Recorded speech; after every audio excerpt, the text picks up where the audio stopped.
mois de Ramadan 2019, à la société civile, on s'était réunis donc rue Aban Ramdan, et là j'ai assisté à une réunion. Il y avait beaucoup d'acteurs qui étaient là autour de la table, et il y a une dame qui intervient qui dit « On a écouté une conférence d'une certaine personne qui nous a dit que l'Assemblée constituante c'est dangereux, j'ai peur. » Et là j'ai commencé à voir tout un débat dans la salle. Ils ont dit pour pas nous diviser, on va taire cette revendication-là, on va la mettre de côté. Là, tout de suite, j'ai senti, c'était le mois de Ramadan 2019, c'était fini. Le Irak, c'était fini, on allait continuer, on allait sortir dans la rue, bouger, scander des slogans, mais c'était fini. Et le régime jouant sur le vide, en fait, le vide de proposition. 18 juin, souvenez-vous, le chef d'état-major, le vide constitutionnel. 19 juin, drapeau à Mazir, puis la répression tous azimuts d'à peu près tout le monde. Et nous en sommes maintenant avec une constitution encore plus autoritaire qu'auparavant. Voilà, je vous remercie. Merci, monsieur Messensen-Charby, sur votre vision très éclairée concernant la Constitution. Donc, avant de passer aux questions du public, j'aimerais quand même vous poser moi-même une petite question. Comment, alors, cette idée de la démocratie par la Constituante, comment ramener justement comment ramener le peuple, l'Assemblée populaire, à justement revenir à une idée telle qu'une Assemblée constituante? Comment peut-on motiver cette idée? Alors je vous ai dit, c'est une très bonne question. Je vous parlais, là, parce qu'en Algérie, on parle d'un pays où il n'y a pas de liberté d'expression, il n'y a pas de liberté de manifestation, on a des lois liberticides où dès qu'on veut sortir manifester dans la rue, c'est la loi de 91, il faut une autorisation préalable. Dès qu'on veut, former un parti politique, il y a des conditions exorbitantes qui font que, bref, c'est contrôlé par le ministère de l'Intérieur, liberté d'association aussi, il faut une autorisation préalable, etc. Bref, un pays où il y a très peu de libertés qui permettent le débat. Mais regardez, rien qu'en France où il y a ces libertés-là qui permettent le débat, et regardez mes étudiants, comme je vous l'avais dit, à Sciences Po Grenoble, de 3e année, donc que j'ai pas eu en première année du coup. Vous leur dites Assemblée constituante, ils vous regardent comme un extraterrestre. Pour eux, une Assemblée constituante, c'est normal, c'est De Gaulle, quoi. De Gaulle qui propose par référendum, c'était normal pour eux, jusqu'à ce qu'effectivement je leur explique qu'il y avait un petit problème quelque part, que je leur donne le droit comparé ou l'histoire constitutionnelle française, à titre d'exemple. Et en Algérie, j'ai vécu ça, puisque j'ai vécu la première année du Irak sur place. Et j'ai vécu cet habitus présidentialiste, mais il faut beaucoup de pédagogie. Il faut l'expliquer. Ce que je viens de dire, c'était pas, j'allais dire, il n'y a pas besoin de, pas besoin d'une thèse de doctorat pour le comprendre, c'est d'une simplicité, j'allais dire. Je rappelle, les Algériens qui avaient compris ça dans les années 40, ils étaient à majorité illettrés. Je crois que c'est plus le cas aujourd'hui. Donc c'est tout l'inverse même. Donc jamais les gens n'ont pu autant comprendre la nécessité d'une assemblée constituante. Paradoxalement, on a cet habitus présidentialiste qui est là et qui les, j'allais dire, qui les ronge en quelque sorte. Et beaucoup de pédagogie, ce qu'on vient de faire ici, mais ce qui se fait ailleurs et ce qu'il faudrait continuer d'encourager. Et surtout, il faudrait que les personnalités visibles, sans doute, j'allais dire, prennent la question à bras-le-corps. Parce que semble-t-il que ça n'est pas le cas, et que parfois même certains que j'ai vus revendiquer l'Assemblée constituante, mais la revendiquer comme un mot magique sans l'expliquer. Donc encore faut-il, voilà, faire œuvre de pédagogie, et surtout je pense à ceux qui ont pignon sur rue, et qui devraient vraiment s'investir là-dedans. Vous voyez, le mouvement national, il parlait là, le MTLD, de mystique de la Constituante. Alors, façon de parler mystique, il faudrait vraiment que tout le monde me parle de ça. Vous imaginez, quand vous regardez les réseaux sociaux, par exemple, tous les débats là, à 3 francs 6 sous là, qui détournent l'attention, on va parler de tel ministre qui a dit ceci, tel autre qui a dit cela, telle personnalité qui a dit ceci, tel autre qui a dit cela. On devrait ne parler que de ça, l'Assemblée constituante, la démocratie, la souveraineté populaire. Ne pas partir dans le reste, se concentrer là-dessus, ne parler que de cela. Que de cela. Et donc me semble-t-il qu'il faudrait qu'on en parle un peu plus, et notamment que les gens qui ont pignon sur rue en parlent un peu plus et prennent justement prennent le tour, quoi. Merci beaucoup, Dr Messensen-Charby. Donc on va passer à la série de questions. Pour tous ceux qui ont une question, n'hésitez pas à les poser. On va en prendre une série de 3 pour débuter, et puis après on laissera répondre Monsieur Messensen-Charby. Je commence par remercier Maître Messensen-Charby, pour l'intervention. Nous remercions toutes les personnes qui sont présentes aujourd'hui. Wanis, merci pour l'aide, on va dire. Donc, moi je rebondis juste sur la question qu'a M. Wanis. Qu'est-ce qui fait que les Algériens dans les années 50, ils avaient compris la définition, voire l'intérêt de l'Assemblée constituante, parce qu'on l'a répété maintes fois, mais qu'est-ce qui a fait que, à cette époque-là, les Algériens avaient compris cela, et pas en 2019? Le facteur, c'est quoi? Voilà, tout simplement, très court et très simple. On prendra les autres questions après. On laisse d'abord répondre Messensen-Charby dans un premier temps, puis ensuite, s'il y a d'autres questions, elles sont bienvenues.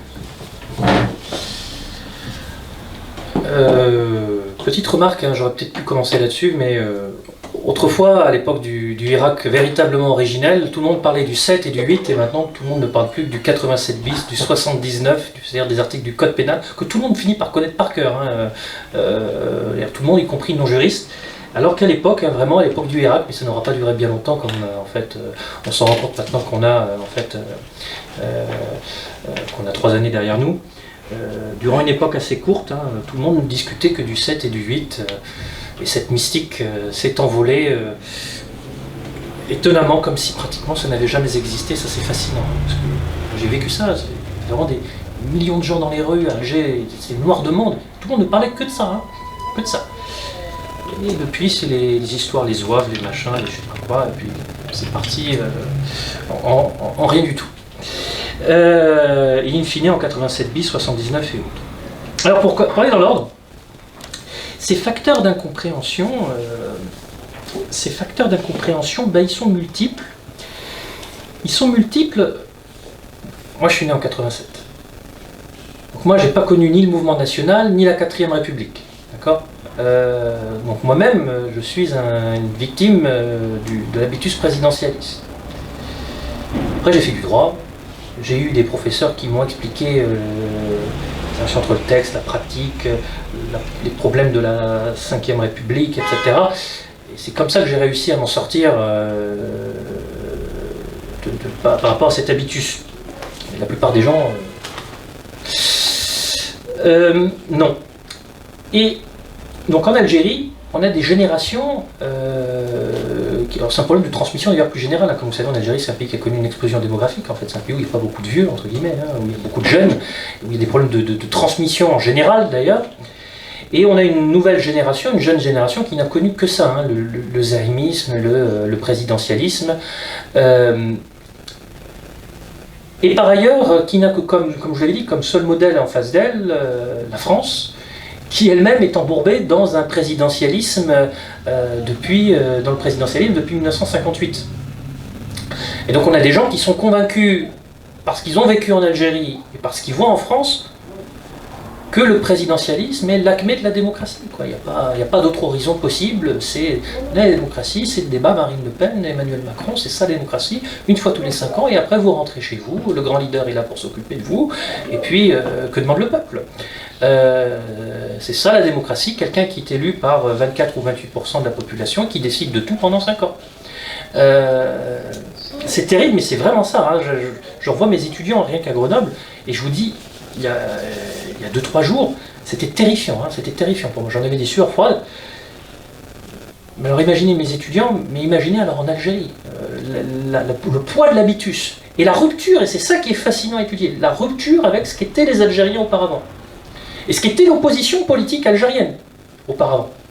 C'était encore les années 70, mais Farhat Abbas, lui, il n'est pas issu il n'a pas grandi dans le zaïmisme, hein. Lui, il a grandi à l'époque des 3ème et 4ème Républiques, donc pour lui, naturellement, c'était le régime parlementaire, etc. Hein, c'est ce qu'il avait proposé dans son projet de constitution, d'ailleurs. Donc c'était l'Assemblée constituante, il était membre de l'Assemblée... Farhat Abbas, il était président de l'Assemblée nationale constituante algérienne, auparavant, il était député à l'Assemblée nationale constituante française, il était membre du comité de constitution de 1946, d'ailleurs du comité qui a proclamé que la souveraineté nationale appartient au peuple. Donc, mais toute cette génération-là, elle a disparu en fait. Elle a disparu et la nouvelle génération n'a grandi qu'avec cet habitus-là. Et malheureusement, et d'autant plus qu'en Algérie, parce que en France en fait, vous avez cet habitus-là, mais par exemple au niveau du droit constitutionnel, moi c'est ce que j'enseigne, tous mes collègues, pratiquement tous mes collègues, ils pensent comme moi, ils disent exactement la même chose que moi, etc. On enseigne de la même manière le droit. Mais en Algérie, comme vous le savez, le droit n'est pas valorisé. Le droit est totalement dévalorisé. D'ailleurs, dans la Charte nationale de 1976, il est dit que les matières autres que scientifiques étaient des matières, ça y est, j'ai plus le terme, mais il faudrait que je le retrouve, mais avait un terme très dévalorisant. Les matières autres que scientifiques sont folkloriques ou quelque chose de ce type-là. Il faudrait que je le retrouve. Texte à valeur supraconstitutionnelle. C'est qu'en Algérie, actuellement, pour faire du droit, vous avez un système de moyenne quand vous voulez accéder aux études supérieures. Donc, grosso modo, je ne connais pas, je dis de tête comme ça, si vous avez 18, vous faites Polytechnique, si vous avez 13, vous faites médecine. Si vous avez fait 10, si vous avez le bac au rattrapage, vous faites droit. Il y a un petit point. C'est institutionnalisé par ailleurs. C'est dans la Charte nationale de 76, qui n'a certes plus cours depuis 89, mais en tout cas, c'est encore institutionnalisé dans le système des moyennes pour accéder aux études. C'est extrêmement dévalorisé le droit. Remarquez juste, en Tunisie, chez nos amis tunisiens, eux, ils n'ont jamais dévalorisé le droit et les sciences humaines. Ils sont très très bons en droit, en sciences humaines. Ils sont excellents, les Tunisiens. C'est le plus connu de tous les Maghrébins, en général, d'ailleurs. Tout de suite, dès qu'il y a eu la révolution en Tunisie, on a vu les avocats, les premiers dans la rue, et on a vu des avocats s'exprimer, on a vu des juristes, Yad Ben Achour, etc., s'exprimer sur la Constitution, sur la Constituante, etc., vraiment influer dans le débat politique. Force est de constater, qu'à moins que vous ne me contredisiez, qu'on n'a pas vu la même chose en Algérie. Mais ce qu'on n'a pas vu en Algérie, c'est le fait de cette histoire-là et le fait de ce système, de cette éducation nationale et de ce système universitaire où le droit est totalement et radicalement dévalorisé. Tout ce que j'ai toujours compris, c'est que Bougato en Algérie, c'est pas très valorisé. Ingénieur, c'est génial. Bougato, c'est... Regardez aux États-Unis, la plupart des présidents, c'est pas des ingénieurs, c'est des Bougato. Et regardez les députés, les sénateurs américains, etc. Je n'ai pas fait les statistiques, mais vous pourrez les faire vous-même et vous verrez assez rapidement. Donc il y a cette dévalorisation aussi des sciences juridiques qui est très très importante aussi. Ça à prendre en compte dans le fait de ce cumul d'ignorance. Vous voyez, l'habitus, l'ignorance par rapport au droit, le mépris du droit.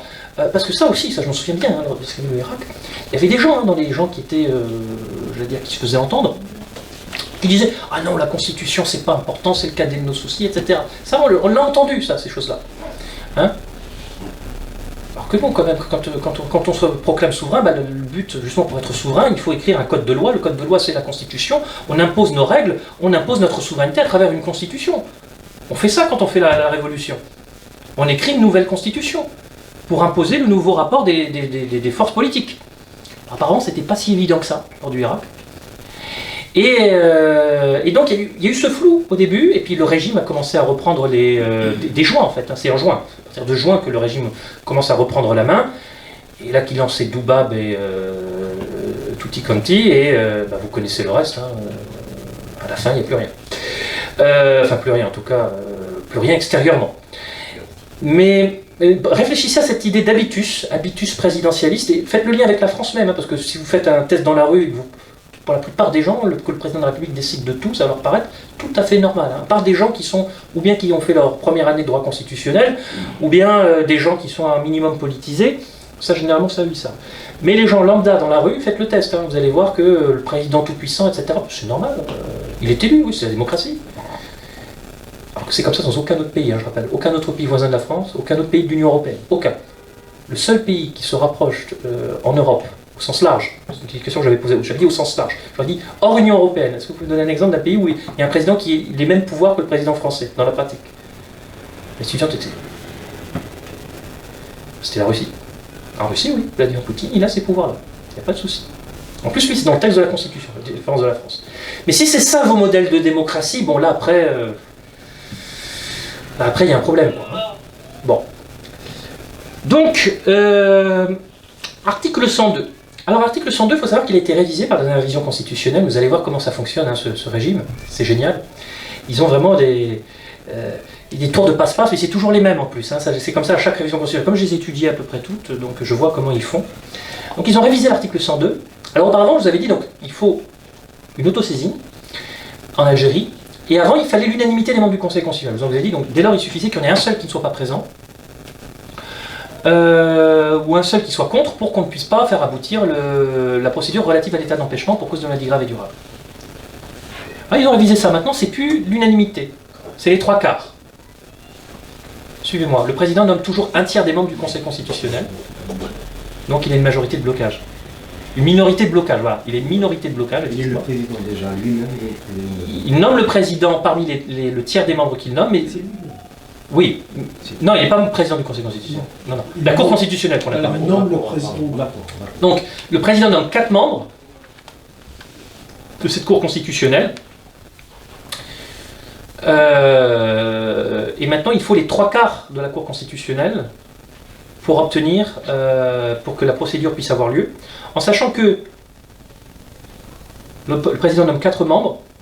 Depuis 2020, la Cour suprême donc, et le Conseil d'État nomment chacun un membre de la Cour constitutionnelle, en sachant que dans la Constitution, c'est explicitement écrit, le premier président de la Cour suprême est nommé par le président de la République, et le président du Conseil d'État est nommé par le président de la République.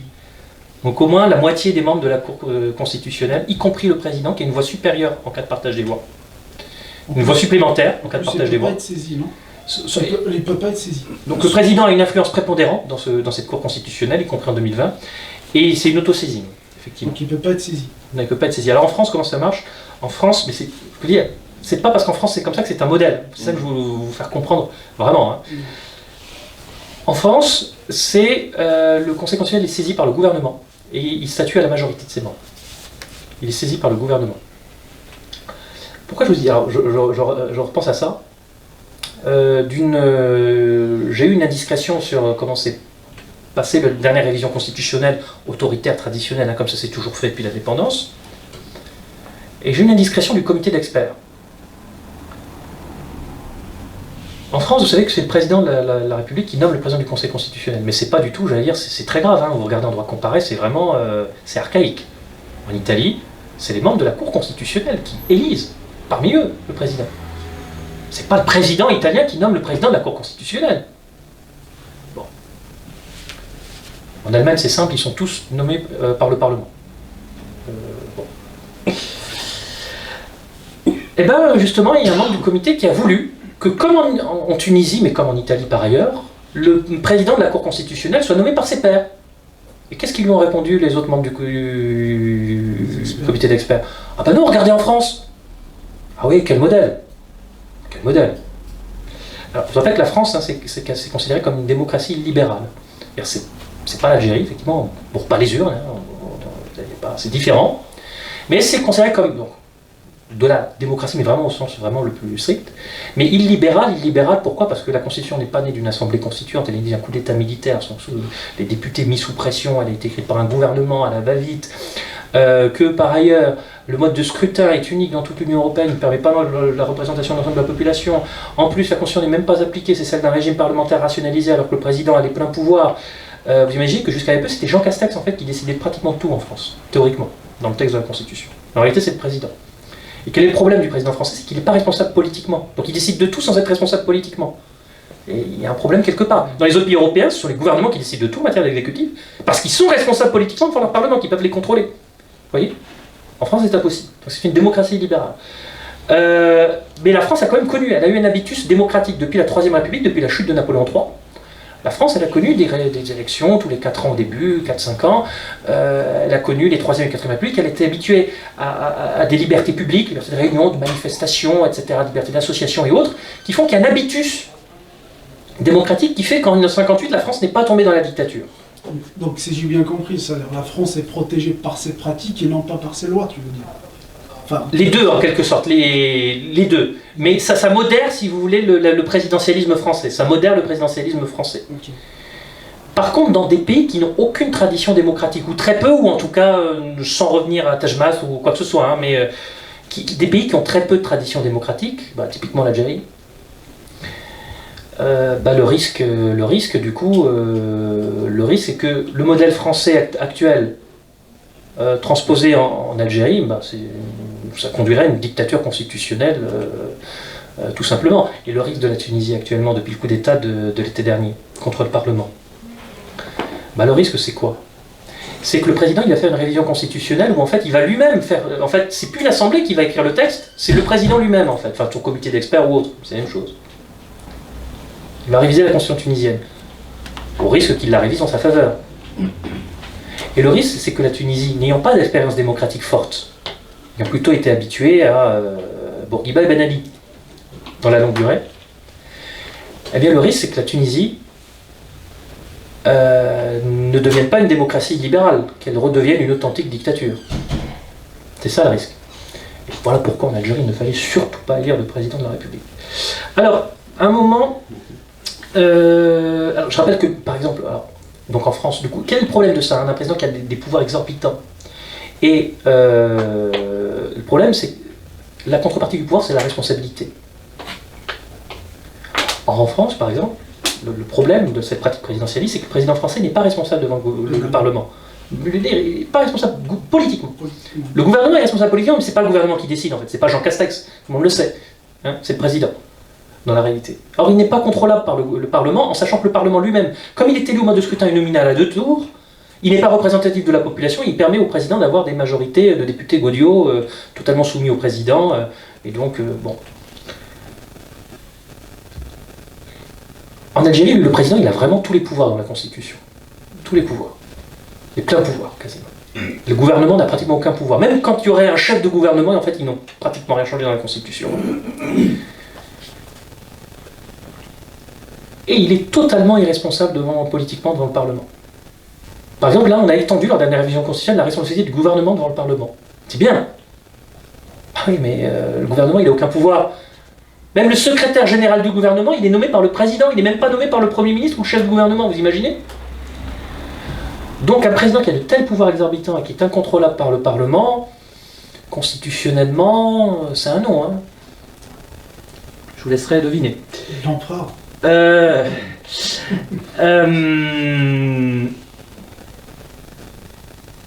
Voilà.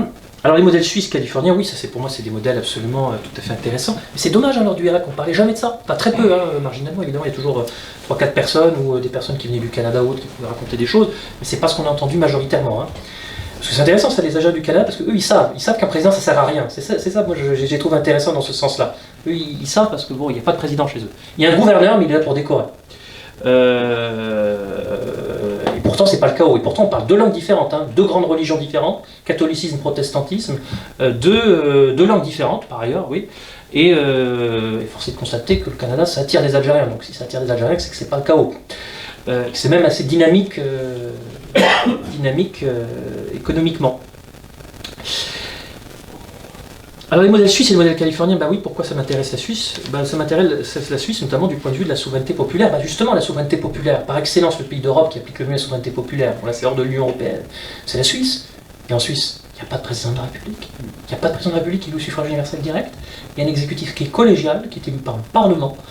Et il y a un président de l'exécutif collégial qui est élu pour 1 an et qui n'est qu'un primus inter pares, c'est-à-dire qu'il n'est qu'un premier parmi ses pairs. Il n'a pas de pouvoir supérieur aux autres. Hein, il est élu seulement pour 1 an, parmi ses pairs, parmi les autres, il n'est pas élu par eux, il est élu par le Parlement pour 1 an, non renouvelable l'année suivante. Et en fait, il y a pas de le président, c'est 7 personnes en Suisse. C'est l'exécutif collégial. Et ça permet en plus de représenter la multiplicité, la diversité justement de la population suisse. Les élections ont lieu à la proportionnelle pour le Parlement et le peuple est réellement souverain à travers l'initiative populaire. Quels sont les pouvoirs des 7 personnes? L'exécutif. L'exécutif. C'est comme un gouvernement. Voilà, c'est ça, c'est l'exécutif. En fait, ça existait ce modèle-là, il existe sous 2 régimes différents. En fait, il existe dans les pays de tradition libérale. En fait, c'est le modèle développé à la Révolution française, en fait, l'exécutif collégial. Quand on renverse le roi, c'est pas pour le remplacer par un monarque présidentiel, ça n'aurait aucun sens. Donc on crée un comité exécutif de 24 membres dans la Constitution de 1793, qui est remplacé par un exécutif collégial de directoire de 5 membres en 1795. Et même quand le général Bonaparte fait son coup d'État et entame sa dictature césariste, il ne revient pas sur la pluralité des membres de l'exécutif. Formellement, il maintient le consulat, 3 consuls. Il n'est pas président de la République, Bonaparte. Hein. Au début, il est le premier consul. Mais il y a toujours 2 autres consuls à côté. Bon, vous voyez. Alors que c'est la dictature. Hein. Et ce modèle-là, donc on va le retrouver en Suisse, hein, actuellement c'est le modèle par excellence, et dans les pays socialistes aussi. Les pays socialistes vont beaucoup adopter ça, c'est ce qu'on appelle le présidium. Présidium en Union soviétique, la Constitution de 1936, il n'y a pas de présidence en Union soviétique, il y a un présidium qui est composé d'une 30aine de membres. Et ce présidium, on va le retrouver décliné, en fait, par exemple, à travers le Conseil d'État en République démocratique allemande, ou par exemple, jusqu'à il y a peu, à Cuba, on avait le Conseil d'État. Le Conseil d'État, c'était ça l'exécutif. Le président, c'est le Conseil d'État. D'accord ? Et la Fédération de France du FLN, donc du coup, s'inspirant de toute cette histoire, elle a revendiqué, donc du coup, un présidium de 11 membres à la tête du pays. Et pas élu au suffrage universel direct, hein, élu par l'Assemblée nationale.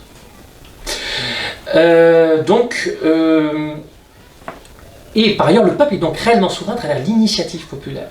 Juste parce que parfois, quand on dit des sociétés, dans des sociétés fracturées, ce ne serait pas possible, dans des sociétés où il y a des antagonismes ou je ne sais quoi, la Suisse, quand ils ont mis en place leur constitution, qui est la plus démocratique actuellement d'Europe, voire du monde, c'est en 1848 qu'ils l'ont mise en place, leur constitution.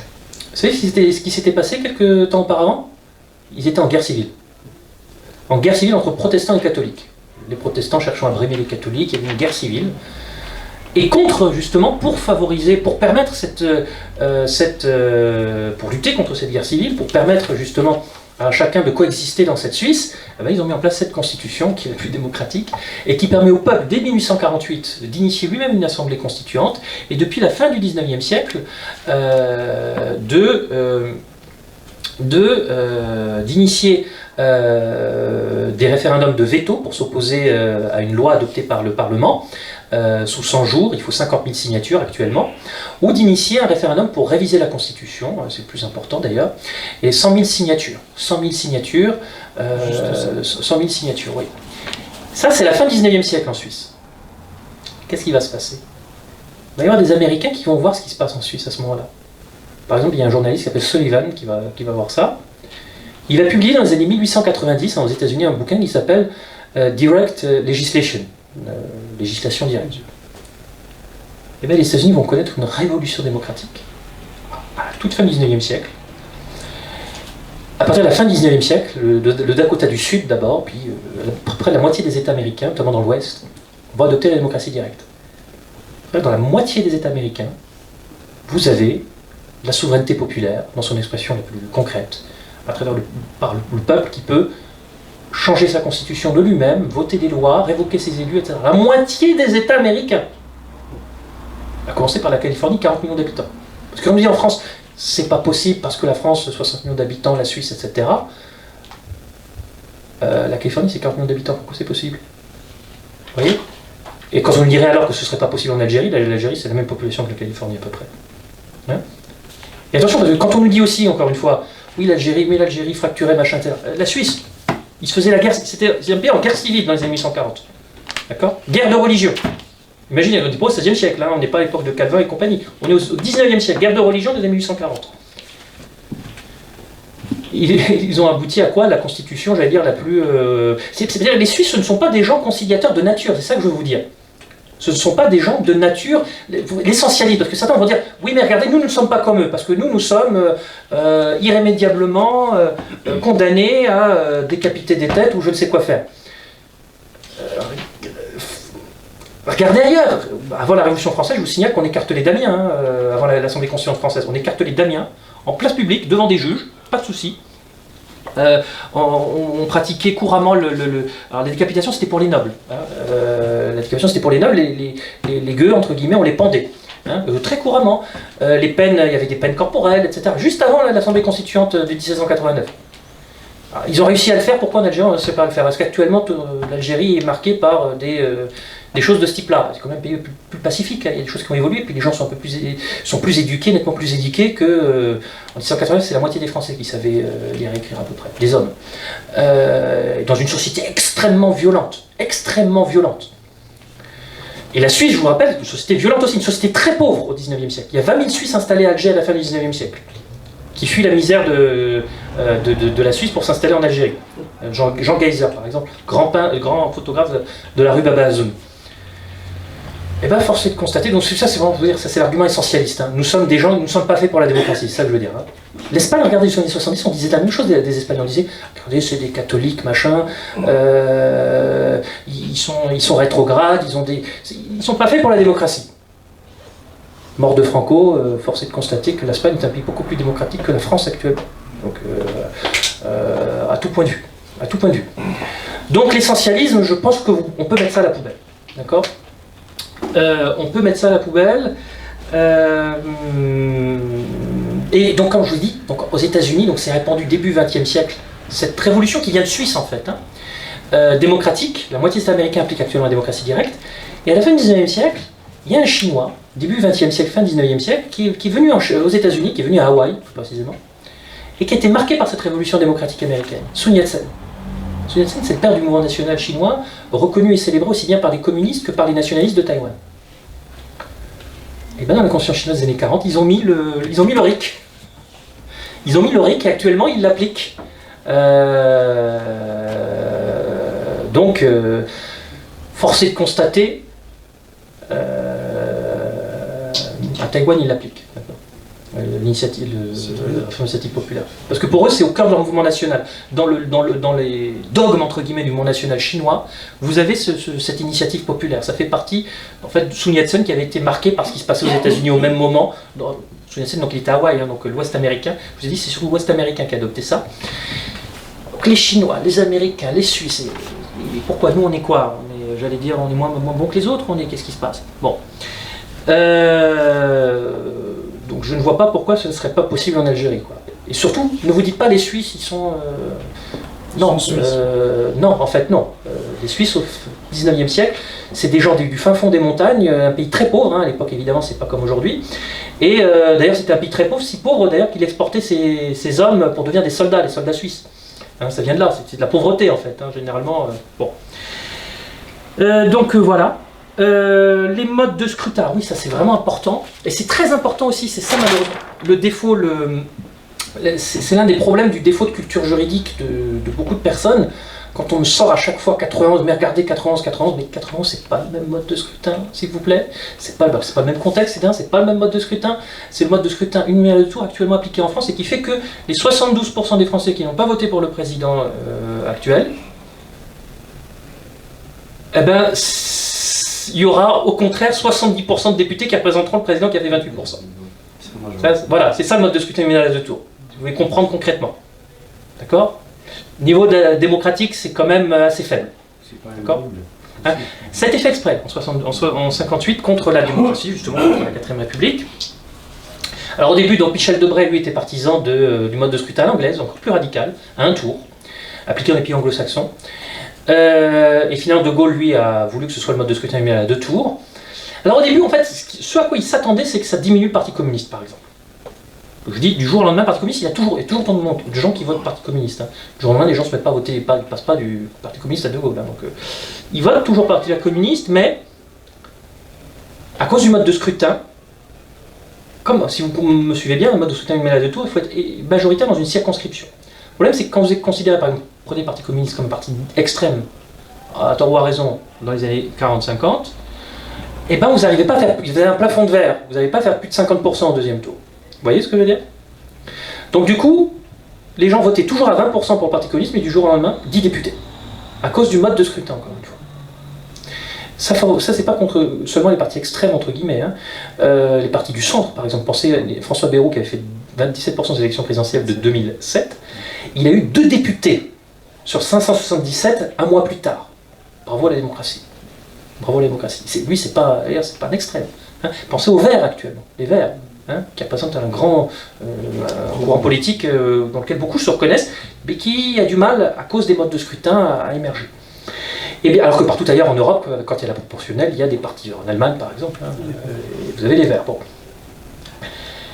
Et donc, ce mode de scrutin, au début, il s'attendait à ce que ça diminue les communistes, mais il ne s'attendait pas à ce que ça devienne, en fait, c'était pas prévu ça, il ne s'attendait pas à ce que ça conduise à ce que nous connaissons aujourd'hui. En fait, qu'est-ce qui s'est passé? Donc entre 58 et 62, la Constitution française, certes, elle est écrite autoritairement. Mais bon gré mal gré, en fait, il y a des garde-fous, entre guillemets. C'est-à-dire que c'est un mouvement national dans lequel sont présents Pierre Fimelin, Guy Mollet, Pierre Fimelin, démocrate chrétien, l'avant-dernier président du Conseil de la 4ème République, Guy Mollet, celui qui est resté le plus longtemps, ce SFIO socialiste qui est resté le plus longtemps président du Conseil durant la 4ème République, ils sont là au gouvernement. Et vous avez un comité consultatif constitutionnel qui est là pour contrôler, qui donne que des avis, mais qui vont être suivis pour la plupart, qui est là pour contrôler ce que fait le gouvernement, et dont les 2/3 des membres sont des parlementaires de la 4ème République. Tous ces gens-là vont servir de garde-fous au présidentialisme du général de Gaulle. Par exemple, à un moment, ils veulent mettre dans la Constitution « Le président dirige et conduit la politique de la nation ». C'est refusé. C'est refusé au profit de l'article 5 actuel. Le président est un arbitre, un garant, il veille au respect de la Constitution. C'est-à-dire, grosso modo, c'est un grand sage, si vous voulez, mais il n'a que quelques pouvoirs limités, un article 16, tout ça, mais limité, c'est en cas de crise. Mais c'est pas lui qui décide du Covid, c'est pas lui qui décide, j'allais dire, c'est pas lui qui décide de la politique économique, des affaires étrangères, de la défense nationale, c'est le Premier ministre. Article 20 de la Constitution française, le gouvernement conduit et détermine la politique de la nation. Ça, très peu de gens le savent. Allez dans la rue tout de suite, Pour ça peu de gens le savent. Mélenchon voulait Mais qu'est-ce qui se passe? Aussitôt en 58, le général de Gaulle ne va pas chercher à devenir Premier ministre, alors que dans la Constitution de 58, c'est le Premier ministre qui dirige, il va chercher à devenir président de la République. Alors à l'époque, élu par un collège élargi, 82 000 membres. Il entre en fonction en 59, mais 59 c'est la guerre d'Algérie qui est toujours là. On en revient toujours à l'Algérie et tous ses buts. Et les députés à l'Assemblée nationale, ils sont terrorisés. Ils sont terrorisés parce que non seulement De Gaulle est arrivé au pouvoir par un coup d'état militaire, qui après s'est glissé dans les formes, mais c'est un coup d'état à l'origine, hein. Mais en plus ils craignent qu'un nouveau coup d'état n'advienne. Parce que rapidement, De Gaulle ne va pas faire exactement ce pourquoi il a été mis au pouvoir, c'est-à-dire l'Algérie française. Et donc, voyant qu'il allait dans le sens de la décolonisation, eh ben, on va avoir un deuxième coup d'État, si vous vous souvenez bien, en 1961. Le Quarteron de généraux à la retraite. Alors, c'est paradoxal parce que, comme ça, hein, quand vous regardez la mémoire française, cette fois-ci, vous avez le méchant coup d'État qui est celui de 61. Par contre, le coup d'État de 58, c'est tabou, parce que c'est celui qui est à l'origine de la 5ème République. Donc, on en parle très peu de celui-là. Celui-là, c'est le bon coup d'État. Paradoxalement, ceux qui ont fait le coup d'État de 61, bah, c'est ceux qui avaient fait le coup d'État de 58 quand même. Donc faut... Bon.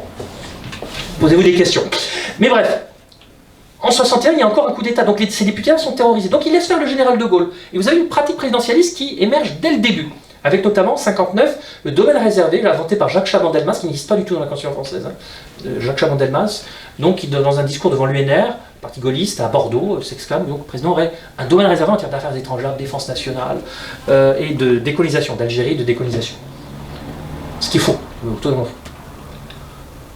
Et puis, en 1962, fin de la guerre d'Algérie, là, les députés, là, ils reprennent du plomb, quoi. Hein. Et le général de Gaulle, lui, pour maintenir son présidentialisme, d'autant plus qu'il est menacé par les gens de l'OAS, il sent qu'il risque de mourir à tout instant, eh bien, il veut faire réviser la Constitution de sorte à ce que, en fait, il a conscience que si demain il partait, comme la Constitution, bon gré mal gré, le texte est parlementaire, le texte de Saint-Mandé, il renforce l'exécutif, mais en fait, il renforce surtout le Premier ministre, le gouvernement. Il ne crée pas un régime présidentialiste. Hein.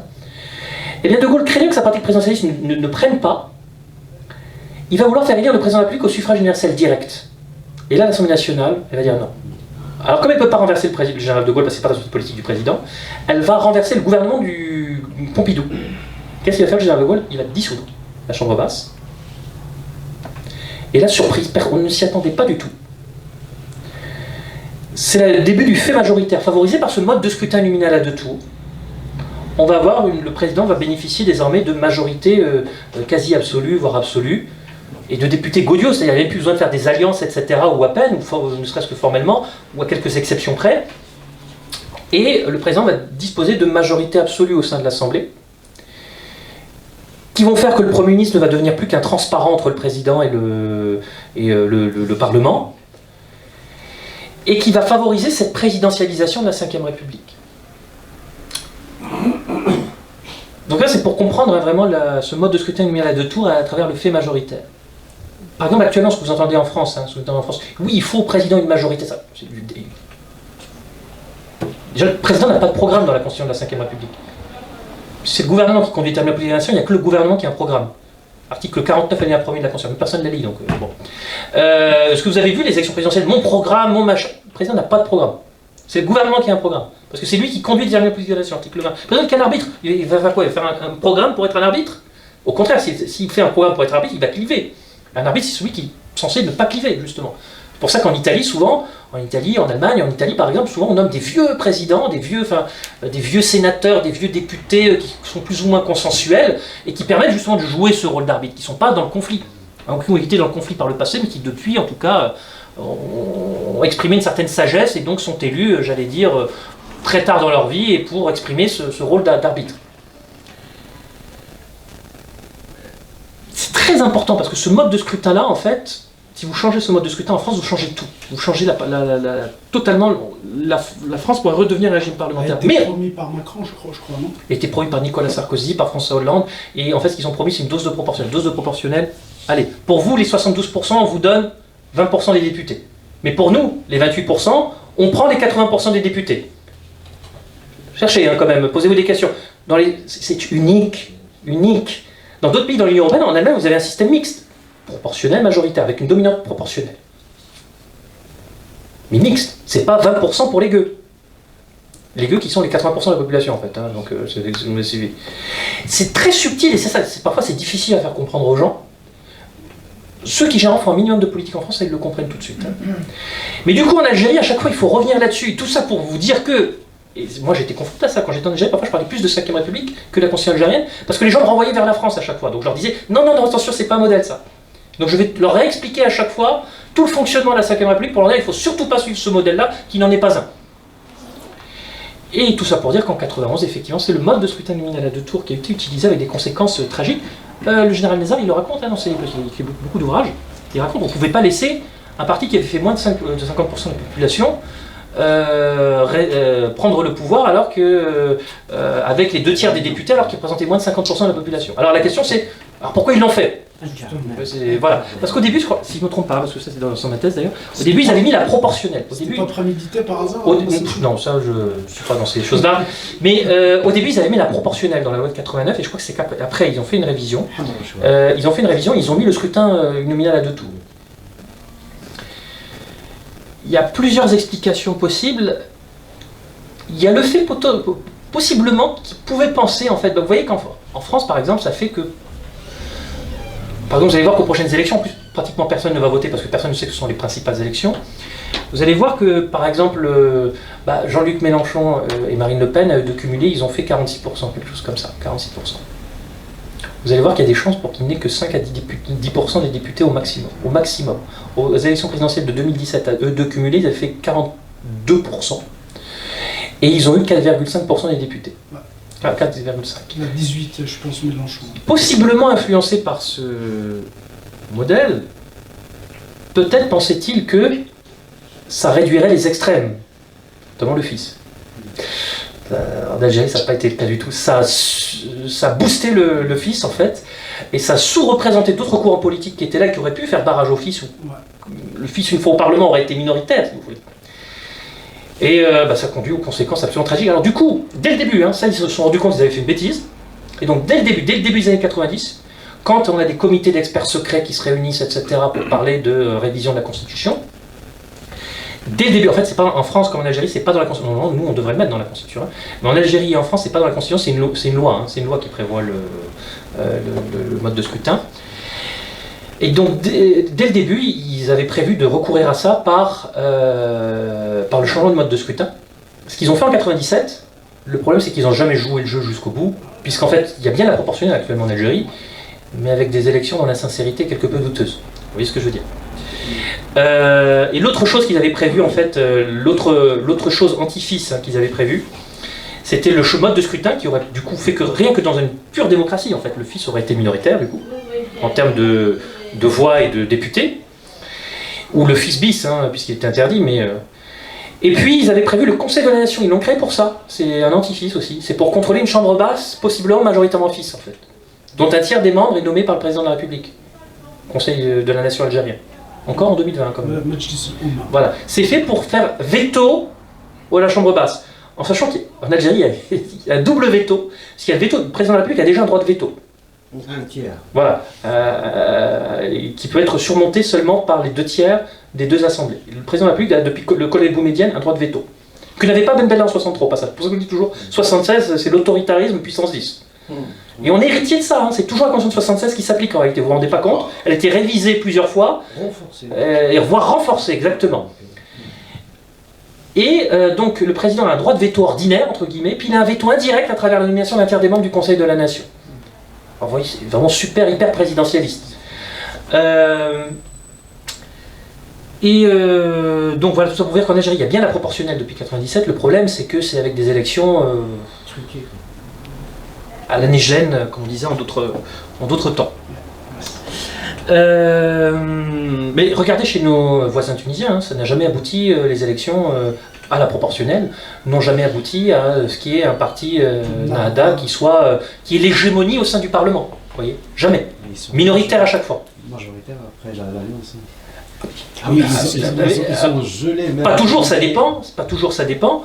Même l'activité, je dirais, de l'exécutif. Mais en tout cas, ils n'avaient pas le monopole.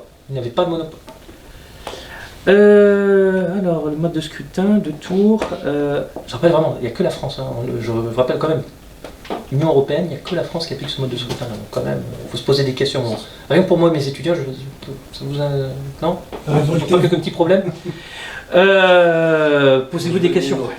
Parce que le pire, c'est que même si vous allez massivement, par exemple les Français, même s'ils vont voter massivement aux élections législatives du 12 juin prochain, c'est en Algérie, 12 juin 2021, parfois, même s'ils vont voter aux élections de juin prochain, en fait, massivement, à cause du mode de scrutin, vous avez déjà dit, Parti communiste, 20%, il fait 20% en 1958, il a 10 députés, sur 577 et quelques à l'époque. Donc même si les Français vont massivement voter aux élections législatives, comme ils ont voté aux élections présidentielles, possiblement, le président qui a fait 28%, il aura un parti qui aura les 3/4 des sièges à l'Assemblée. Même s'ils vont voter massivement, ce qu'ils ne vont pas faire d'ailleurs, puisqu'ils vont s'abstenir pour la moitié d'entre eux, pour une grande partie par pure ignorance et par habitus présidentialiste, et pour l'autre par conscience, parce qu'ils savent que ce mode de scrutin fait que leur candidat n'a aucune chance de passer. Et donc là, c'est là où il y a un souci. En tout cas, vraiment, n'allez pas dans ce modèle-là, parce que... Voilà. Ah oui, alors la question très intéressante en Tunisie. Donc ils avaient fait un comité de sauvegarde de la Révolution qui avait préparé les lois qui avaient permis la transition justement et l'élection de l'Assemblée constituante. Alors effectivement, c'est le problème de la légitimité de la transition et des organismes, des organes de transition. Et c'est vrai que là on est dans une période révolutionnaire. Je vous donnais un autre exemple. Je vais vous donner l'exemple de la Tunisie, mais regardez la France après la libération, la Deuxième Guerre mondiale, qui constitutionnellement, légitimement, d'un point de vue juridique, constitutionnel, est légitime en 1945 en France. Personne. Le Conseil de la Résistance. C'est le Conseil de la Résistance. Constitutionnellement. Personne. Le maréchal Pétain. Le maréchal Pétain, qui avait été investi, donc président du Conseil, par la dernière législature de la 4ème République, et c'est la loi constitutionnelle du 10 juillet 1940, c'est les députés et sénateurs réunis en Assemblée nationale de la 4ème République qui donnent les pleins pouvoirs constituants au maréchal Pétain. Mais vous parlez de 45 ou de 40? Oui, mais en 45, c'est le maréchal Pétain qui est encore là en France, avant que le général de Gaulle il arrive. Oui, mais je parle après le basculement. Oui, mais justement, la logique de la pure légalité eût été... Au niveau des textes. Non, mais la légitimité... Le maréchal... textuel. C'est la résistance. Justement, c'est pour ça que j'arrive là-dessus. La légitimité purement textuelle, d'un point de vue légal, mais vraiment purement formel, c'était le maréchal Pétain qui avait reçu les pleins pouvoirs constituants. D'ailleurs, au début, le maréchal Pétain, il voulait jouer là-dessus. Hein. Il voulait une grande cérémonie où il remercierait le général de Gaulle et il lui confierait ses pouvoirs qu'il avait reçus de l'Assemblée nationale. Légalement, hein, en suivant les formes des lois constitutionnelles de la 3ème République. Non. Le GPRF, gouvernement provisoire de la République française, va dire non. Il va reconnaître qu'on nul et non avenu tout ce qui a été fait par Vichy. Il va refuser de reconnaître du coup la légitimité du maréchal Pétain. Et du coup, c'est là le côté révolutionnaire du GPRF. Il va s'autoproclamer légitime en quelque sorte. Mais du coup, parce que le problème, oui, c'est autoproclamé, mais il n'y a pas eu d'élection, etc. Il y avait une institution provisoire, hein, d'ailleurs, qui était réunie en Algérie, etc. Mais c'était pas, il n'y avait pas cette légitimité démocratique. Et bien, qu'est-ce qu'ils vont faire? Ils vont proposer aux Français un référendum en octobre 1945, où ils vont poser 2 questions. Première question, voulez-vous continuer avec les lois constitutionnelles de 1875 Auquel cas, l'Assemblée qui sera élue sera une chambre des députés comme sous la Troisième République. Et plus tard, on élira un Sénat. Ou voulez-vous élire une Assemblée constituante? Passage. Alors, non seulement ils avaient. C'est révolutionnaire dans le sens où ils n'avaient pas la légitimité purement formelle, juridique, par rapport au maréchal Pétain, mais qu'en plus le référendum n'existait pas sous la Troisième République. Donc en plus, ce procédé, c'est vraiment révolutionnaire dans ce sens-là. Donc il pose cette première question, et la deuxième question, c'est au cas où donc, il y a une Assemblée constituante, voulez-vous que cette Assemblée constituante soit totalement souveraine ou qu'on lui mette en place une petite constitution pour l'encadrer? Et ça va être soumis à référendum, et les Français vont répondre oui dans les deux cas. Oui à l'Assemblée constituante, oui à la petite constitution pour encadrer. Mais du coup, comme il y a eu ce référendum, même si a priori il n'avait aucune légitimité purement formelle, et bien ça va légitimer du coup ce GPRF Hénin, et ça va légitimer par ailleurs plus tard l'élection de l'Assemblée constituante. Vous voyez ce que je veux dire? Une solution pourrait être, une fois que les Tunisiens n'ont pas fait ça, les Tunisiens ils n'ont pas trop aimé le référendum, bon, ce qui est problématique effectivement qu'on s'intéresse à la souveraineté populaire. C'est une défiance par rapport au référendum. Mais le plus légitime serait effectivement, lorsque la transition a lieu, que les institutions provisoires, qui doivent mener à l'Assemblée constituante, mais les mécanismes de la transition démocratique soient adoptés par référendum. De sorte à ce qu'on n'ait pas de vide de légitimité, si vous voulez, durant cette période de transition. Voilà, c'est un exemple que je peux donner. Ok, je te remercie à Vincent. Merci. Moi, j'ai par contre une question. Je sais pas si... Alors, on reprend une question. Oui. C'est une question, ça sera vite fait. Tout d'abord, donc, je remercie M. Cherby pour d'accepter notre invitation et pour ce discours magistral en fait de l'idéal démocratique qui nous mène un petit peu dans la reconquête de la souveraineté et la légitimité populaire. Mais je me permettrai par contre de revenir un petit peu sur la situation que vivait l'Algérie en 2019. Il y avait en fait une sécheresse, si vous vous souvenez bien, il y avait une sécheresse politique due à 20 ans du règne de Bouteflika. Il y avait notre mouvement, il était orphelin des syndicats donc autonomes. Il y avait le rejet du peuple des partis politiques, mais en fait existant sur la scène politique. Il y avait la fameuse, si vous vous souvenez, en fait, il y a la fameuse réunion dont il parlait l'état-major Ahmed Gaïd Salah à l'époque. La fameuse réunion de Toufik avec Louise Ahnoun.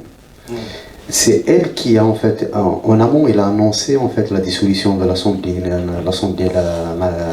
nationale populaire et l'élection en fait d'une assemblée constituante. Du coup, ils ont travaillé, la police politique, elle a travaillé sur ce concept, elle a fait la propagande, donc du coup, ils ont diabolisé l'Assemblée constituante, si vous vous souvenez. Donc si je reviens à nos jours, on est toujours dans le même climat, 3 ans après, est-ce que le peuple a pris conscience? Je ne sais pas l'appréciation de M. Cherby, qu'est-ce qu'on pense de la situation, vu le renforcement de l'arbitraire, le renforcement de la situation avec la loi, en fait, tout à l'heure, M. Azor, il a parlé sur l'article 87 bis, avec le verrouillage complètement du champ politique, médiatique et syndical. Est-ce que c'est le peuple actuellement qui pourra, en fait, qui devait prendre la cause en main, il va se constituer d'en bas pour revendiquer une assemblée constituante, ou c'est à nous, ou les militants, les partis politiques qui vont y aller à la reconquête de l'Assemblée nationale pour revendiquer la rédaction d'une constitution, ou on va y aller par les négociations comme sur le modèle chilien. Ça sera graduel et en donnant les garanties pour ceux qui ont le pouvoir en place. De fait, d'y aller graduellement vers le process, vers la démocratie. Donc je me pose des questions actuellement parce qu'on est dans l'impasse, on est dans le statu quo, donc il y a la société civile verrouillée, il y a l'état-major qui fait des coups de force, soit électoraux, soit référendaires. Donc à chacun, donc on sait, moi-même, en tant que militant, je me pose des questions. Est-ce que c'est à nous d'y aller à la reconquête des institutions, ou d'y aller d'en bas, petit à petit, même si que ça prend du temps, ou y aller par le process médiation-négociation. En jumelant process négociation, médiation, négociation, process électoral, assainissement, tout ce qui s'ensuit, et en entamant le process constituant, dire, je sais pas, la station Intel, on va faire élire une assemblée constituante nationale, même on passe par une ANC. Donc c'est pas directement par une assemblée constituante. Assemblée nationale constituante à l'ANC. Ça de une. Donc ma deuxième question en fait, ça concerne un petit peu comme l'Algérie actuellement.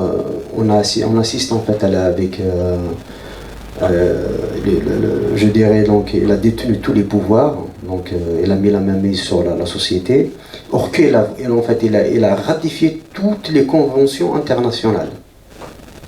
Et toutes, je dirais, même dans la Constitution, entre guillemets la Constitution actuelle, elle garantit des libertés fondamentales. Est-ce que demain, on pourra avoir recours à ces institutions pour revendiquer donc, la libération la libération de ces institutions, ou ça sera la main étrangère? Donc je me pose la question, comment on peut y aller, par où? La troisième question en fait, ça concerne le cas tunisien. Donc avec ce qui s'est passé avec Kais Saied. Je me demande, parce qu'en fait à un moment donné, même avec l'élection d'une assemblée constituante, il se retrouvait et il détenait tous les pouvoirs exécutifs, judiciaires, législatifs. Juste après son annonce la fameuse annonce du gel de l'Assemblée constituante. Donc avec le recul qu'on a actuellement, est-ce qu'on peut le considérer, c'est un coup d'État autoritaire, ou il y a des failles dans cette constitution, ou c'est démocratiquement parlant, c'est légitime? Merci. Merci pour vos questions. On va clôturer sur ces dernières trois questions, si vous permettez. Alors, on reprendra vraiment deux questions très rapidement après que Messène Zenchabi puisse d'abord répondre à cette série. Ensuite, on prendra trois dernières questions très rapidement.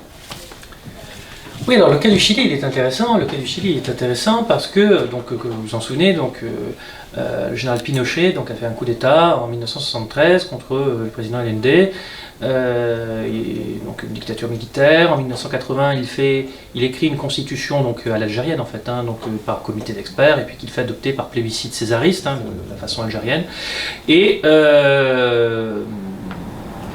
en 1989, il perd un référendum, et là il joue le jeu, parce qu'en fait on est à la fin de la guerre froide, donc il n'y a plus l'opposition communiste qu'en libérale, et donc jouant sur le césarisme de ce plébiscite, il annonce qu'il démissionnera s'il perd le référendum. Il le perd, il démissionne, en 1990 il démissionne.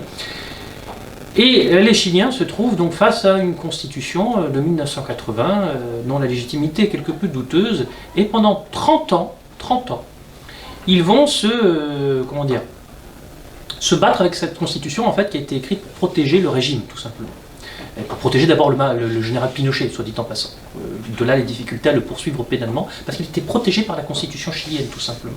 Même une fois qu'il avait quitté le pouvoir. Ils vont la réviser à plusieurs reprises, les Chiliens. La constitution du général Pinochet, c'est comme nous, on a la constitution du colonel Boumedienne, c'est toujours la constitution du colonel Boumedienne, ceux qui m'ont suivi. Elle a été révisée, toilettée, c'est tout. Mais c'est la même en fait. L'origine directe, c'est celle-là.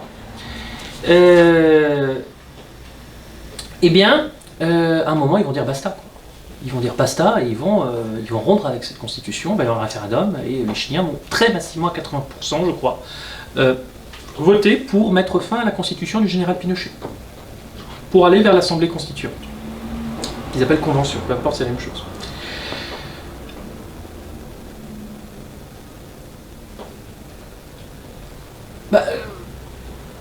la question est d'autant plus problématique en Algérie que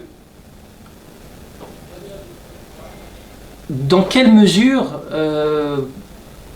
pourrait-il exister un embryon de démocratie en vertu de la constitution algérienne actuellement en vigueur? Parce que je rebondis sur une autre de vos remarques. Alors vous parlez du droit international qui reconnaît et garantit tout un droit de droits et libertés que l'Algérie a ratifié mais qu'elle n'applique pas. Ça effectivement c'est problématique et c'est une contradiction majeure. Par contre au niveau de la Constitution, attention, il y a un piège. Hein. Ouais. La Constitution elle proclame tout un tas de droits et libertés, mais il faut la lire jusqu'en entier, parce que souvent beaucoup de gens ne la lisent pas jusqu'en entier. Il renvoie aussi au code pénal, en fait, à chaque fois. La Constitution, qu'est-ce qu'elle fait? Elle proclame, par exemple, en 2016, la Constitution proclame la liberté de manifestation pacifique. D'accord? Donc vous allez dire, le Irak, on n'a pas le droit de nous interdire de sortir, etc. Virgule, dans le cadre de la loi. Je ne sais plus s'il y a une virgule, vous vérifierez, mais dans le cadre de la loi. Loi de décembre 1991, qui dit que pour pouvoir manifester, il faut une autorisation préalable.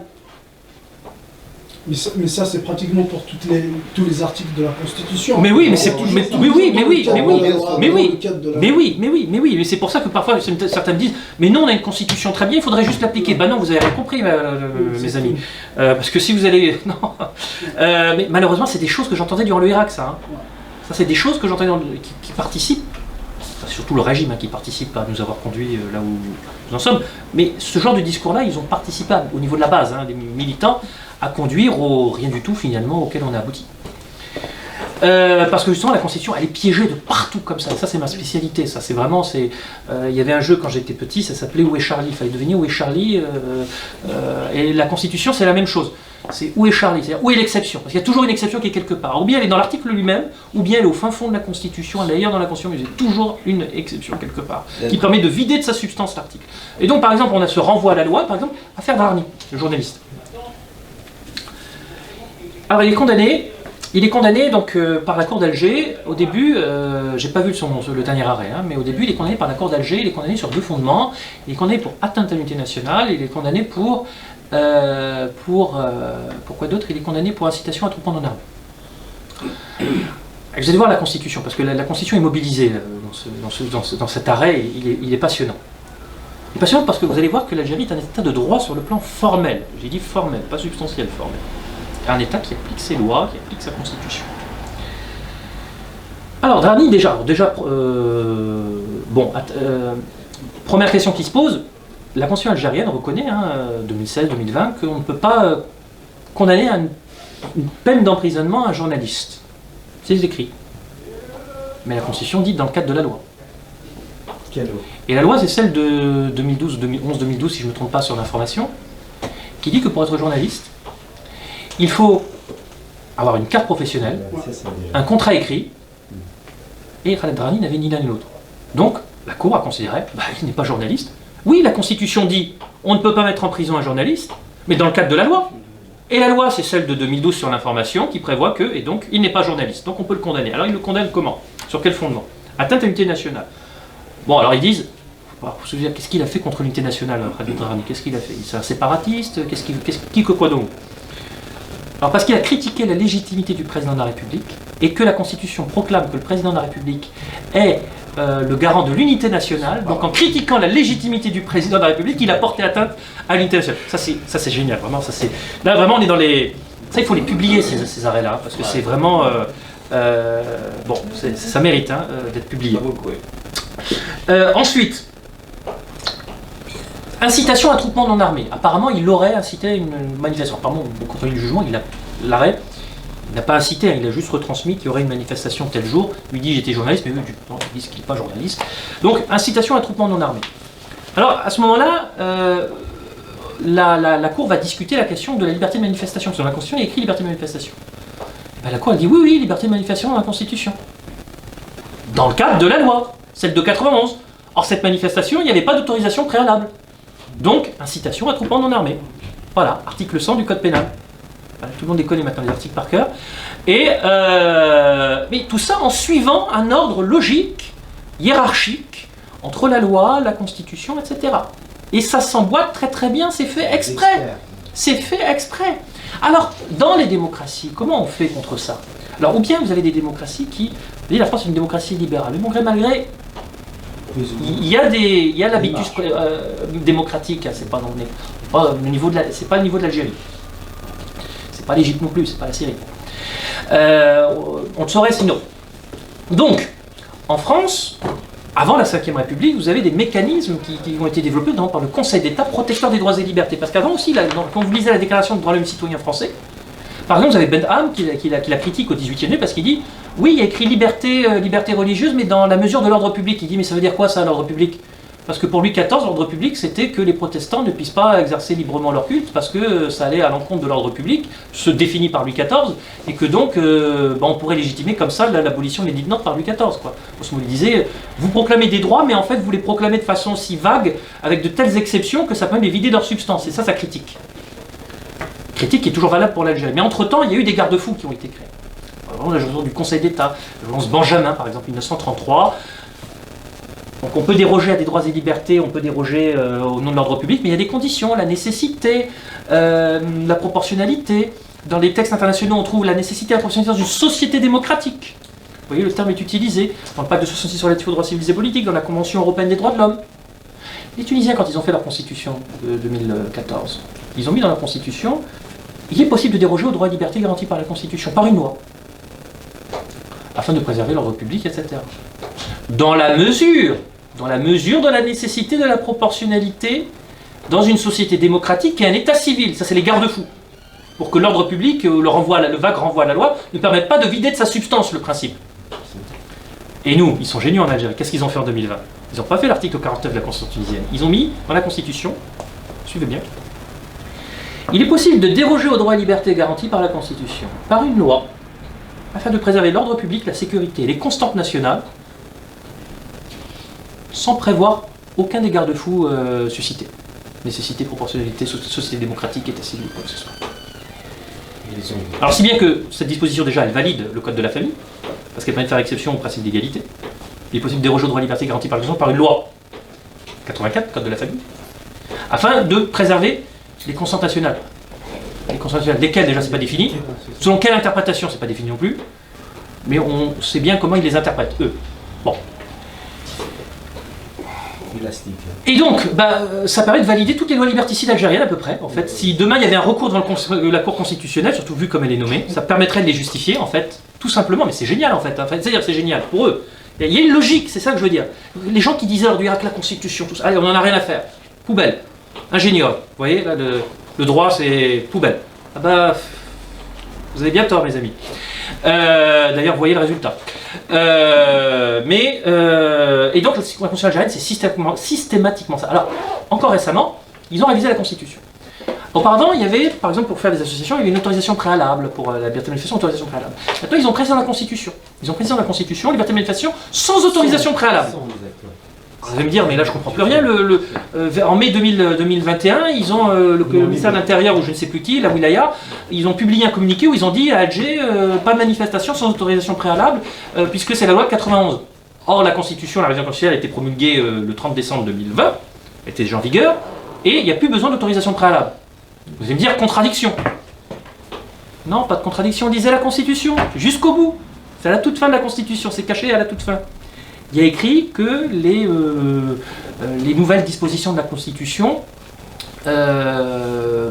rentreront en vigueur par des lois des lois d'adaptation dans un délai raisonnable. C'est-à-dire qu'entre-temps, continue à être en vigueur, par exemple, la loi de 91 sur l'autorisation préalable pour manifester, dans l'attente d'un délai raisonnable pour qu'on ait une nouvelle loi. Donc, délai raisonnable. Il fallait définir la raisonnabilité. Ah, délai raisonnable, ça peut être 10 ans. Hein. La loi organique sur la loi organique sur la haute. Ils ont fait exprès de ne pas le déterminer, hein, c'est le but du jeu. Hein. Et la loi organique sur par exemple, la haute trahison du président de la République, on l'attend depuis 1996. Délai raisonnable. Et donc, c'est très bien fait, hein, c'est très bien fait. Contrairement aux gens qui pensent le droit poubelle, etc. Non, eux, ils savent très bien ce qu'ils font, par contre. Vous voyez ? Ils savent très bien ce qu'ils font. Mais surtout, ils le font à MSCC, c'est pour rentrer en contradiction par rapport au droit international, parce qu'ils subissent des pressions par rapport des puissances étrangères, mais pas du peuple. C'est-à-dire que par rapport au peuple, ils peuvent faire ce qu'ils veulent. En fait. Ils n'ont rien à faire de la Constitution. Justement. Alors ça c'est intéressant parce qu'au niveau du Comité des droits de l'homme, des Nations Unies, etc., donc l'Algérie elle a ratifié le pacte de 1966 relatif aux droits civils et politiques. Elle l'a ratifié en 1989, à l'époque de l'ouverture démocratique, la ouverture démocratique. Et la Constitution algérienne a reconnu depuis 1989 la supériorité du droit international sur la loi. Elle le reconnaît explicitement dans la Constitution, c'est écrit. Pas de souci, c'est écrit depuis 1989. Depuis 1989, le Conseil constitutionnel algérien, à l'époque, à une courte époque qui a été libérale et assez progressiste, il a reconnu dans sa toute première décision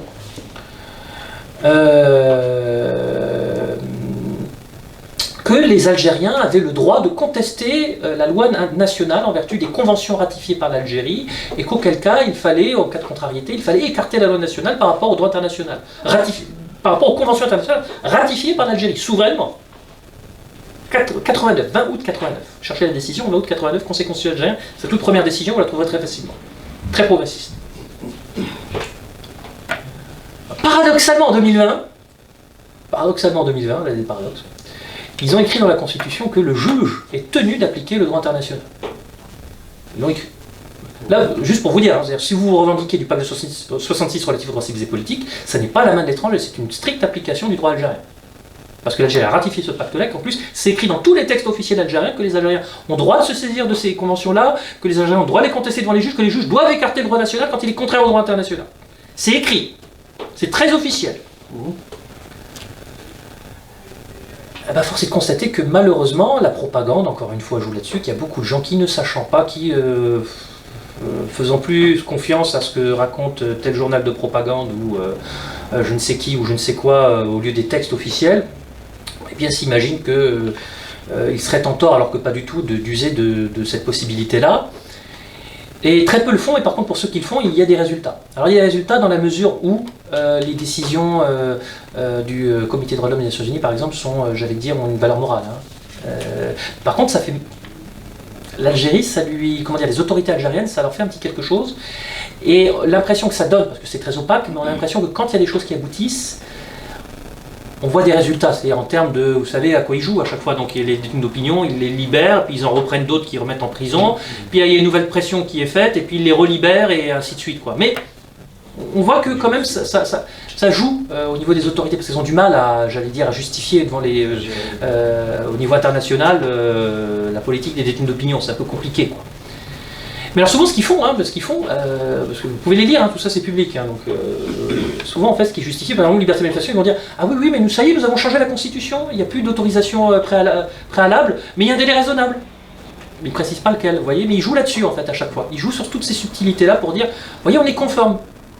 Ils essaient à chaque fois, le droit est très important, contrairement à une idée reçue.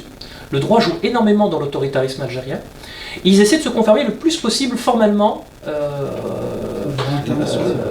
Alors déjà, par rapport à leur pratique du pouvoir, ils essaient par exemple, vous avez vu, en 2020, ils ont corrigé la Constitution. L'armée n'avait aucun pouvoir pour intervenir en 2019. Là, ça y est, elle a un pouvoir. 2020. Entre guillemets, légaliser l'arbitraire. Oui, mais ça, voilà, oui, mais dans un état de droit formel, pas substantiel, formel, au sens où on applique des lois en vertu d'une hiérarchie des normes purement formelle, etc. Au niveau du droit international, ils essaient de jouer là-dessus. Mais force est de constater que, semble-t-il, au niveau local, au niveau purement local, les juges ne jouent pas le jeu du droit international. Ils se posent la question de l'indépendance de la justice, mais qu'en tout cas il y a ce mécanisme qui existe et paradoxalement qui est reconnu totalement par le régime. Totalement par le régime. Ce que très peu de gens savent, mais ce qui... Oui. On va passer, alors on va clôturer, alors, parce que là on a vraiment tardé. Non, c'est la question. Pas de souci, on fait passer une question de Nadia, on prend une question à vous et puis là on finit, d'accord ? La Tunisie. Tunisie, j'arrive. On laisse terminer Messine Saint-Charles sur pas son... terminé encore. Juste, tu peux poser ta question rapidement sur la Tunisie parce que j'ai fait des notes mais sur trop rapides. en fait, la concentration des pouvoirs. J'ai compris, Après, ça y est, j'ai compris, j'ai tout compris. Donc, les 4 pouvoirs, Oui, les arts oui, médiatiques. D'accord. Et est-ce que c'est Oui. c'est un redressement Oui. légitime, J'ai- démocratique, j'ai vu. ou c'est J'ai la vu. mise en place de... Oui. Alors vous savez qu'en Algérie, comme je vous l'avais dit, pour arriver à la Tunisie, en Algérie, il y a un régime ultra-présidentialiste depuis 1976. 76, même pas 63, en fait c'est 76. Et qu'en fait, par exemple, quand le président Bouteflika a annulé les élections présidentielles, qui s'est maintenu au pouvoir au-delà du terme de son mandat, il n'y avait aucun contre-pouvoir qui pouvait arrêter le président Bouteflika. Aucun. Ni le Conseil constitutionnel, ni le Parlement, ni quoi que ce soit. Rien. Rien. Ils ont introduit un contre-pouvoir désormais qui est l'armée. Alors, qui dans la réalité était même pas un contre-pouvoir, qui était le pouvoir réel, voire le souverain réel. Mais dans la Constitution, maintenant, c'est un contre-pouvoir constitutionnel. Constitutionnel. Mais pas très démocratique. C'est-à-dire, le seul contre-pouvoir au président qui a les pleins pouvoirs, c'est l'armée. C'est-à-dire le Parlement, non. Le peuple, a fortiori. Voilà. Parce que ce qui eût été intéressant, c'est de donner des pouvoirs au peuple et au Parlement pour pouvoir contrer ce président-là. Hein. Et en Tunisie, donc, on a une constitution qui, nous dit-on, donnait trop de pouvoir à l'Assemblée, qui était incontrôlable. La solution, laquelle est-elle? On va bien voir ce que donnera cette révision constitutionnelle. Je ne connais pas encore le contenu de cette révision constitutionnelle tunisienne. Le problème étant que cette révision constitutionnelle tunisienne, ça va être oui, très prochainement, oui. Ok, carrément, moi j'ai... Ouais. Cette révision constitutionnelle, elle n'a pas eu lieu encore. Hein. Ok. Cette révision constitutionnelle tunisienne, elle va être initiée par un président. Et le risque, c'est que comme tout homme qui a du pouvoir est porté en abusé, il va jusqu'à ce qu'il trouve des limites, mais trouver ses limites soi-même, c'est très compliqué, vous le savez. Surtout quand on a du pouvoir. Et là, il a du pouvoir de facto, d'ailleurs, qui n'est même pas dans la Constitution. Là, c'est un coup d'État, quoi. Coup d'État, c'est pas moi qui le dis, hein, c'est Yad Ben Achour, donc éminent constitutionnaliste tunisien, actuellement en France d'ailleurs. Le pouvoir algérien est passé par là, pour dire, par rapport à la Tunisie. Voilà, c'est- Et alors ça conforte les Algériens, bien sûr. Les autorités algériennes, ça les Parce qu'ils conforte. étaient passés par là. Mais souvenez-vous, durant le Irak, quand je disais la Tunisie, c'est le chaos, l'Assemblée constituante, c'est terrible, avec de la propagande grossière. Par exemple, l'Assemblée constituante, qu'elle dure 2-3 ans. En Tunisie, en fait, elle n'a pas duré 3 ans, hein, elle a duré 2 ans, en fait, quand vous regardez bien. Mais bon. Mais c'est quoi le souci? Parce que l'Assemblée constituante, en plus, c'est une Assemblée nationale constituante. Les lois ordinales continuent d'être votées, il y a un gouvernement qui est là, qui assure l'ordre public, les problèmes économiques, etc., ils sont toujours gérés. Enfin, c'est pas le chaos, on n'arrête pas le pays pour écrire la Constitution pendant 2-3 ans. Hein. La vie, elle continue à... Je rappelle que les pays plus prospères au monde d'un point de vue économique, ils sont tous nés d'une assemblée constituante. Hein, les États-Unis, 1787, ou l'Allemagne actuellement. L'Allemagne, c'est la loi fondamentale de 49, elle a été écrite par une assemblée constituante. Hein, ça tient debout, hein, c'est pas le chaos. Bon, bref, donc la Tunisie avait des problèmes, mais ça c'était des problèmes qui étaient plus liés à la fois, je ne vais pas vous sortir des choses d'une banalité, mais la Tunisie, qui a une économie qui est centrée sur les petites et moyennes entreprises, qui est concurrencée par l'Asie extrême-orientale. Bon, ça, vous ayez un président tout-puissant, vous ayez un parlement tout-puissant, ça ne changera pas grand-chose malheureusement. Hein, ça, c'est, bon. Et puis en plus des problèmes de terrorisme avec ce qui s'était passé en Libye, etc. Mais ça, j'allais dire que vous ayez un président tout-puissant ou un parlement tout-puissant, ça ne changera pas grand-chose non plus. Hein. Bon. Je rappelle que les grandes dictatures présidentialistes égyptiennes ou syriennes, à ma connaissance, ne sont pas des modèles de réussite économique. Donc si les Tunisiens veulent aller vers ça, qu'ils regardent comment on vit en Égypte ou en Syrie. Moi, je ne sais pas si c'est ça l'objectif. Voilà. Bon. Entre guillemets, c'est un constitutionnaliste, un président. Oui, mais l'autre constitutionnaliste qui est plus fameux, qui est Yad Ben Achour, vous dira que c'est un coup d'État. Je vous conseille plutôt Yad Ben Achour. Bien plus fameux que l'autre président.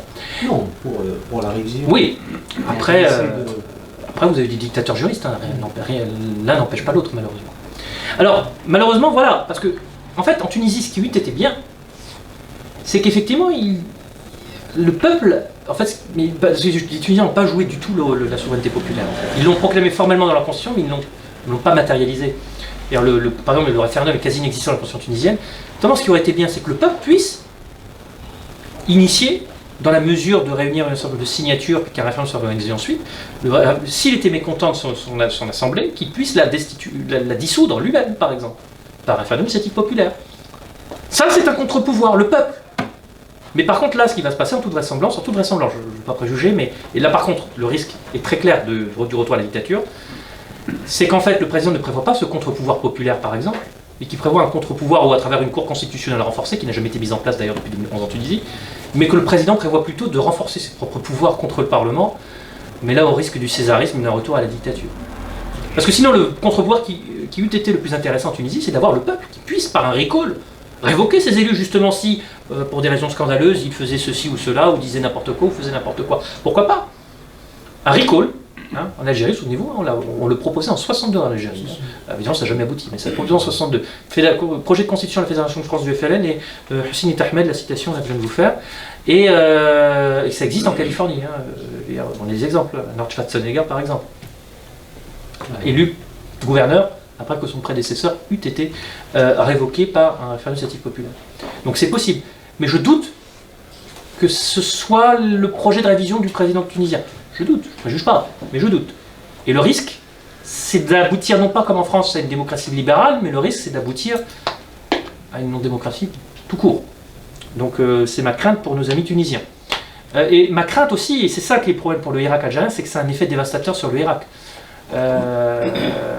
Vous imaginez qu'on a entendu des gens, pourtant des gens sincères dans le Irak, se féliciter du coup d'État en Tunisie quand même. Des gens qui... C'est possible quand même. Enfin, les préalables démocratiques là-bas, c'est de ne pas avoir de président élu au suffrage universel direct. C'est ça la grande erreur qu'ont fait les Tunisiens, entre autres, parce que la souveraineté populaire, ils n'ont pas matérialisé, si je puis me permettre ce jugement pour nos amis tunisiens. Et de l'autre, ils ont fait élire le président de la République au suffrage universel direct, au risque justement de ce que je vous avais lu précédemment. Félix Piat et Jules Grévy en 1848 qui mettent en garde contre le fait que le président prétende être plus légitime que les députés de l'Assemblée, parce qu'élu par l'ensemble du peuple, au risque qu'il n'impose sa dictature. Et 3 ans plus tard, c'est lui Napoléon Bonaparte. Et bien là, c'est le président tunisien. Vous voyez. Parce qu'en plus, en Tunisie, ils avaient prévu une espèce de domaine partagé en matière d'affaires étrangères, de défense nationale, entre le gouvernement et le président de la République, au risque de blocage et au risque que, in fine, ça finisse par aboutir par un coup d'État. Donc ça, c'est deux grandes erreurs de la constitution tunisienne. Président de la République élu au suffrage universel direct. Ça, surtout pas, il ne faut pas le faire. Pour nos amis des préalables démocratiques, je ne comprends pas pourquoi ils n'en parlent jamais. À moins que quelqu'un me dise qu'ils en ont parlé, mais j'aimerais bien. Bon, ils n'en parlent jamais. Donc là, il y a un problème. Pourquoi? Seraient-ils victimes eux-mêmes de l'habitus présidentialiste? Moi-même, je suis victime de président. Franchement, je n'en ai jamais parlé. Je ne pense, non, sur le PAD, le contrat du PAD, je pense qu'il est mentionné. Ils ont mis ne pas élire un président de la République au suffrage universel direct. J'aimerais bien, mais j'ai un doute. Notamment, non. Mais je pense le système. Avec un sous-entendu d'une subtilité que personne, de sorte à ce que personne ne puisse le comprendre. Ceux-là même qui l'ont écrit. Notamment, non. J'ai un doute, hein, j'ai un très fort doute. Et ce que tu viens de dire, waouh, c'est fascinant parce que l'habitus est tel que les gens ne se posent même pas la question. Ne se posent même pas la question. Pour eux, c'est naturel. Un président de la République, c'est élu au suffrage universel direct. Alors que c'est pas naturel du tout. Hein. Robespierre, la souveraineté populaire de 1793, il ne faut surtout pas élire l'exécutif au suffrage universel direct. À l'époque de la Révolution, je vous rappelle qu'on élisait tout le monde, hein, on élisait même les juges. Vous voyez, hein, on élit tout le monde, sauf le président de la République. Ça, c'est un danger absolu. Remarquez qu'aux États-Unis, en fait, il n'est pas vraiment élu au suffrage universel direct, ce qui est un cas à part parce que les États-Unis n'ont pas d'habitus, en fait, ils n'ont pas d'habitus présidentialiste, comment vous dire, ils n'ont pas d'habitus, ils n'ont pas de tradition césariste, ils n'ont pas connu de grande dictature, en fait, les Américains. De sorte à ce qu'en fait, un président, une fois qu'il a perdu, il perd, en fait. Hein, et lorsqu'il est réélu, il fait 2 mandats selon la coutume. Et comme Roosevelt en a fait 4, enfin on a fait 4, il n'a pas terminé son 4e hein, en période de Deuxième Guerre mondiale, juste après on a fait un amendement de la Constitution américaine, c'est 2 mandats maximum. Et ils ont toujours joué le jeu, si vous voulez. Hein, il n'y a jamais eu de dictature césariste aux États-Unis. Donc du coup, ils n'ont pas ils n'ont pas cet habitus présidentialiste, si vous voulez, alors que dans des pays qui ont été marqués par cette tradition césariste, la première chose à faire, c'est d'empêcher l'élection du président de la République au suffrage universel direct. Aux États-Unis, en plus, il n'est pas vraiment élu au suffrage universel direct. Il y a le système des grands électeurs, dont vous connaissez. Et qu'aux États-Unis, soit dit en passant, on élit en même temps le Congrès. Hein. On élit en même temps la chambre basse du Congrès, et on élit en même temps un tiers de la chambre haute, et que les 2 tiers du temps, d'ailleurs, il y a cohabitation, entre guillemets, parce que ça n'existe pas la cohabitation, en fait, c'est la stricte application de la Constitution. Le président américain vit avec un parlement, une des chambres du parlement qui n'est pas de son bord politique. Et ça se passe, c'est quand même la première puissance économique mondiale. Après, il y a d'autres problèmes, mais c'est sans doute pas dû à ce système-là. Je rappelle qu'aux États-Unis, juste, hein, parce que là aussi il y a des gens qui jouaient là-dessus en Algérie lors du Irak, des gens sincères, je parle, hein, je parle pas du reste. Ah oui, donc, d'un côté, ceux qui regardaient la France, puis d'autres qui vont dire les États-Unis, président. Ah oui, mais non. Qui a écrit la Constitution aux États-Unis? C'est une assemblée constituante. Hein. Qui a l'initiative de la révision de la Constitution aux États-Unis? L'amendement à la Constitution américaine. Uniquement le Congrès et les législatures à concurrence des législatures des États. Les parlements. Au niveau national et au niveau local. Pas le président américain. De là qu'on parle de régime congressionnel, à commencer par le président Wilson, qui était constitutionnaliste lui aussi, qui était partisan par ailleurs de la démocratie directe, qui la soutenait. Il disait que c'était un pistolet braqué contre les représentants. Donc, voyez cette mauvaise interprétation aussi des États-Unis, par exemple. Parce qu'on a l'impression, vu de loin, le président tout-puissant, etc. Pas du tout. D'ailleurs, vous l'avez vu, Trump. Qu'est-ce qu'il a pu faire, Trump, de sa politique qu'il voulait mettre en œuvre? Pratiquement rien. Pratiquement rien, parce que le Congrès est tout-puissant aux États-Unis. D'accord? Puis il y a une Cour suprême qui est très puissante aussi. Il y a des juges, le simple juge ordinaire, il est gardien de la Constitution aux États-Unis. Il peut refuser d'appliquer un décret ou une loi du président ou du Congrès. Le simple juge, vous voyez? Donc il y a des contre-pouvoirs, des checks and balances extrêmement forts aux États-Unis. Donc ça, c'est pas ça que prennent comme modèle les zaimistes en réalité. Ce qu'ils prennent comme modèle, c'est les dictatures bananières, présidentialistes. Mais c'est pour ça que c'est dommage aussi que vous n'ayez pas invité un présidentialiste. Et malheureusement, et je vais vous le dire, je caricature à peine, mais parce que vous vous rendriez compte que ces présidentialistes sont totalement vides en fait.